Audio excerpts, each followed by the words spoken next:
Alright, people, this is my movie review of the Wakanda Black Panther. Alright, the movie, hold on, spoiler alert, spoiler alert, let me say it again, spoiler alert, spoiler alert, hold on, spoiler alert. Sorry, I gotta say spoiler alert so many times, but it's a written rule in movies that when you make a movie review, you don't want to ruin the movie for those that ain't seen the movie. Now, the Black Panther movie, from a scale from 1 to 10, I give this movie a 10 out of 10 for being the best movie that it possibly can be. Now, this movie had a lot of stuff in this movie. It had action, it had comedy, it had suspense, it was an action thriller, it was a political roller coaster ride. Anything that you wanted from this movie gave it to you. You wanted good versus evil, you got good versus evil. You wanted man to confront his humanity, and I thought the best part of this movie was that Bold Chasman showed the complete embodiment of the character Chichilia, aka the Black Panther. Now, the beginning of the movie opens up with, the father coming into the house to confront his brother and the spy about trying to release vibranium into the streets. And he found out that his brother was lying to him. He had the bodyguard. And the girl that played from The Walking Dead, the African American actress that played the girl with the samurai sword from the Walking Dead television series, I thought she was just fucking brilliant in this movie. I had never seen a black woman that fucking hardcore ever. I mean, this woman took this movie role as serious as 3 heart attacks. You could tell this woman went to the gym and she brought it. She got in the athletic shape. She looked as every part as the character from the comic books, and from the anime. She really. Sorry about that. We got dogs that like to bark. They see I'm making a video, and basically, this movie kicked ass. I mean, this movie was everything for me. I mean, as a comic book fan for years and years, I've always wanted a Black Panther film on the box office on the big screen. Now, when he finds out that his brother is selling these weapons, there's a rebel, there's a struggle. He kills the brother. He leaves the brother's son behind, and the movie just goes back into modern time. We pick up where Captain America Civil War left off, and we see that the son is coming back to Wakanda. He's arguing with his sister, his little sassy sister. She gives him the FU finger, which I thought was hilarious because it's something that your little sister would actually do in real life. So I thought that was pretty funny. The bodyguard, she don't like to. What I like that the director was able to write out stories for all the characters. Usually you get a little concerned when you watch a movie that characters are not going to get flushed out, that you got all these personalities. How do you direct all this talent in a big budget film like this? And the director was able to figure out at the drop of a hat how to make the movie work with all these characters. The bodyguard, perfect. I mean, her fighting scenes were beautiful. I mean, she wasn't afraid to get physical and get down and dirty. I mean, she basically was saying in a nice way, "I can kick ass." I mean, she did a lot of dangerous stunts. Her martial arts training that was she done from The Walking Dead actually helped this character for this movie. So I give her some mad respect and credit for kicking ass in this movie. The love interest of the Black Panther. She surprised the hell out of me. I didn't think that she could really pull any of this stuff off. I mean, to be in love with Chichilia and then turn around and be this brutal ass woman spy. I mean, she pulled this off like nobody's business. I mean, it surprised the hell out of me. I'm like, she's small, she a little petite. I don't know. And when we see the movie, I'm like, oh shit, this woman pulled it off. She pulled off the impossible. Um, Now, what I liked about the sassy sister of Cecilia is that she was kind of like, what if Alfred was a black woman? What if Alfred was the one making all his weapons, all his biotech weapons? And basically, they established the relationship that she makes all the weapons and he uses the weapons, and she made three different prototype suits that would be efficient for combat.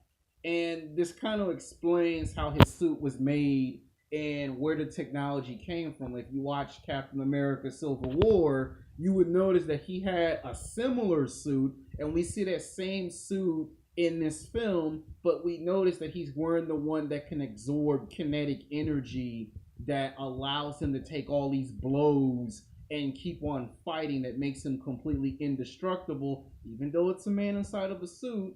Now, the humanity of this film was the trials, the Black Panther trials. He had to prove that he was worthy of being Wakanda's king, and the fact that they fought, he took on the white ape. The guy that played the monkey ape, the white ape.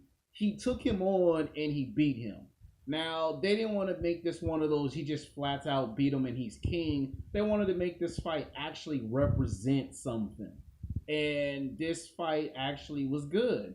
The best part of the movie is when Andy Serkis starts getting funny and he goes in the club and he starts talking trash, and then all of a sudden everybody's on arm's length, on distance. And next thing you know, what we see, guess what we see? We see the fight scene inside the club before it gets to the street. Now I hate to say this, but the director had to have been watching The Dark Knight. He had to. That incredible intense scene where Batman takes his rope to launch it around the truck and makes the truck tip over. It was almost the same thing in The Dark Knight, except for he had Andy Serkis as Claw come out and fire those weapons to blow up the cars. And you see Cecilia using his acrobatics to climb on walls and on buildings. And he jumps on top of the car and uses strength to kind of like maneuver the car over to the right and to the left and tip it over. So it was like he was taking some cues and ideas from the Dark Knight movie, and that's what he was going into that direction. Remember in The Dark Knight when they captured the Joker and they interrogated him? Well, it brought me back to The Dark Knight. I mean, that scene was so beautiful. It's like, oh shit, it's like Dark Knight all over again.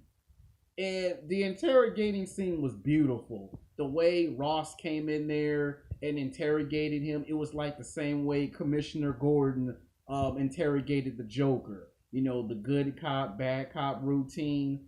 So you can tell the director had to have been watching The Dark Knight and say, I'm going to take some cues from this film and kind of put it into the Black Panther film.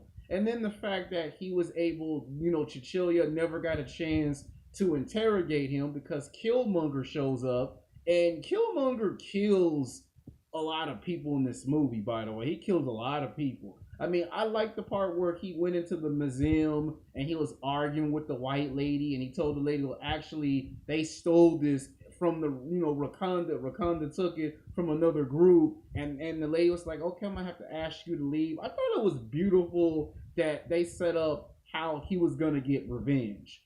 And then the fact that he attacked Black Panther the way he did. But I like the fact that when it got too closer to him coming back to confront actor Forrest Whitaker, it was just beautiful how he found out from going back into cryogenic sleep after being defeated by Killmonger that he confronted his father about killing his uncle and leaving the boy for dead. And you created a monster in the process. Now, this shows the humanity. You see father and son clash in the flashbacks, in the dream sequence. When he wakes up, he's beaten to death. And they go to the monkey tribe, the great ape, the white ape, and they use the herbs to bring him back. And I'm glad they were able to specify what gives Black Panther his abilities. Like, for years, superhero movies by Marvel would always just have the character just have their abilities, but they would never go into how these abilities make this superhero does what he does. And I thought this was a perfect portrayal on how the Black Panther was able to be showcased when it came to using the herbs to enhance his physical attributes, his strength, his speed, his stamina, and then the fact that everyone played a role in this movie. Angela Bassett was perfect as the mom. I don't think you could pick no one better than her. She was just superb in this film. She embodied what a black woman as a mom would be. Forrest Whitaker had a good role in this film. He got to, be portrayed in a positive light. Andy Serkis, I feel that Andy Serkis did a better job in this film than he did in Star Wars The Last Jedi. Here, he looks like a strong villain.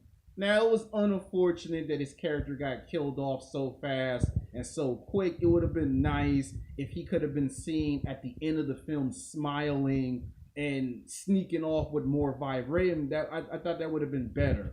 Now, the fact that we had two Panthers fight each other towards the end of the film where everyone's fighting everyone, I thought that was perfect. There were moments where I was saying, oh my God, there's no Avenger in sight. There's no Iron Man. There's no Captain America. There's no Black Widow. There's no Falcon. There's no Avenger here. It's just the movie is the way it's supposed to be. See, most films, when you hear the name of a superhero, you want it to be exactly just that, and this movie was. And then the fact that he went to the UF and try to explain to them that he wanted to share his culture was a nice end credit scene. And then when we get to the end, the last end credit scene, we see Bucky Barnes, aka Winter Soldier, without his arm, and we see him talking to Cecilia's sister, which, if you notice in the movie, that is the first clip of Avengers Infinity War. So they found a way to still tease Avengers Infinity War without making it into the movie of the Black Panther. So the Black Panther got to stand on its own 2 feet. Like I said, this movie was everything.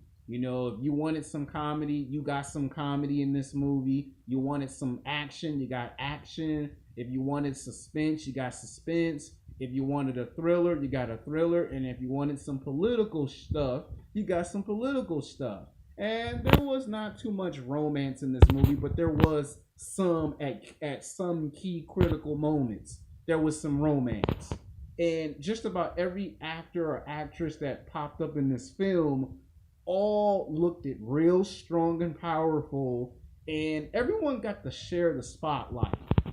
Most movies, they focus on 1 or 2 or 3 characters and that's it. This movie focused on every character. Not one person was left out. Ross, he got to fly the ship and got to shoot down the other ships. He had the nice role. The love interest got to fight. The sister got to fight. The bodyguards and her royal guards got to fight. All the people in the movie all played a big role in the Black Panther. Just phenomenal. They showed the father. They show, and then my favorite part of the movie is towards the end where he returns back to the city where Michael B. Jordan's character originally came from, and they're playing basketball, and the little kid walks up and looks at him and says, "Who are you?" And he just smiles.